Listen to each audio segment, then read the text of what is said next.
I sold over $3 million on Amazon, and I'm going to show you guys today in this video how to win the buy box and all the factors that go into it. So I'm going to be completely honest. I went through this and typed it out using ChatGPT, but I'm going to give you guys my comparison and tell you guys what I think after, being on listings, making sales, and whether or not these factors actually matter and which factors matter more. So if you guys like that, stay tuned.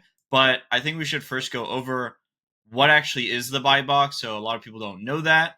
A quick look at this listing, you can see there's actually no buy box on this listing. This is called a buy box suppress listing. So you can see over here on this Amazon listing, different Amazon listing, there's a add to cart button and a buy now button. So essentially what you want to do is win this buy box. So right now Amazon's in this buy box, but any third-party seller could win the buy box. And if you win the buy box on an Amazon listing, you usually get 95% of the sales on that listing.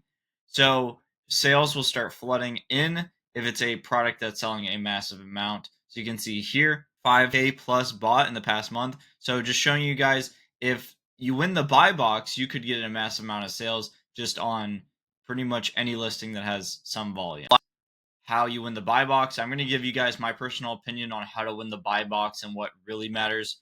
But yeah, we'll just get right into it. So maintain competitive pricing. I think this is a big one. It's definitely one of the major factors for sure. So competitive pricing definitely helps. Using an Amazon repricer, debatable. As long as you have a competitive price, I do think you're more than likely going to win the buy box, but there are other factors, right? So optimize inventory levels. I have seen people they'll up their stock level, say they're merchant fulfilled on a listing. They'll up their stock level from, let's say they only have 5 actually on hand. They'll up their stock level to say 500. And I've definitely seen that person have, more buy box share on that listing because Amazon thinks that they have more stock to move. So is it a ranking factor? Absolutely. I'm not too sure why Amazon's algorithms like that, but I've definitely seen people game the system and it worked for them. So optimize inventory levels. If you go out of stock, obviously you can't win the buy box, so that's not going to help. And then you can see here, use Amazon FBA. So I've heard a lot of people talk about how they only do FBA because they find that they win the buy box more, and I think that's true, right? But if there's so much demand, people will still buy the MF offer, even though it might not get to the customer in a few days. So I think being an FBA offer does matter, but as a person that has done a massive amount of merchant fulfilled, you can totally win the buy box of your merchant fulfilled.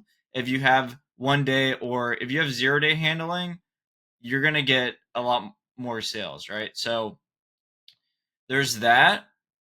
And yeah, I mean, that's that as far as inventory levels go.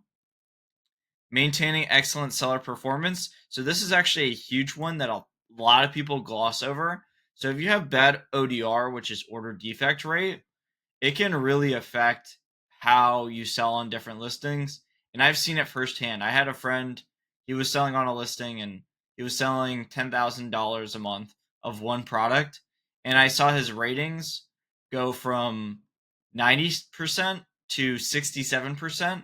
And he definitely started to lose buy box share and he wasn't too sure what was going on. So protecting those account health metrics is absolutely important. And then we have cancellation rate, so avoiding cancellation on orders. So yeah, I mean that's also a factor too. I would say anything account health related is definitely a factor. Getting into the next thing, offer fast and reliable shipping. Yes, if your product is at Amazon FBA and it's readily available to get shipped to the customer, they're more than likely going to give you more buy box share, but build a strong seller rating. So customer feedback score. I have not seen this matter. I'm going to be completely honest. As far as customer, I think I just moved that around, but as far as customer feedback score goes, so we can undo that. I don't think it matters that much. Like, unless you see some seller on a listing and they have like 2 stars and they're really hurting, I've seen people win the buy box where they were an MF order that was priced above other people, and they had like a really bad feedback score of like 3 stars, and they were still winning the buy box. So I don't think this is that big of a factor. Like in terms of all the other factors, I really don't think this is a big one. Optimize fulfillment time. So fast shipping speed for FBM sellers, shorter handling times. This is actually a huge factor. I went from 1-day handling to 0-day handling on FBM orders, and it made a huge difference. But only do that if you can actually keep up with like the order volume. So there's that. Use fulfillment by Amazon FBA. So yeah, same thing we talked about before. Minimize refunds and returns. I don't think this matters at all. I'm gonna be honest. It might matter very slightly, but yeah.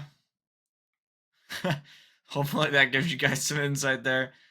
Build sales volume on Amazon. This is like the largest one of the largest ranking factors.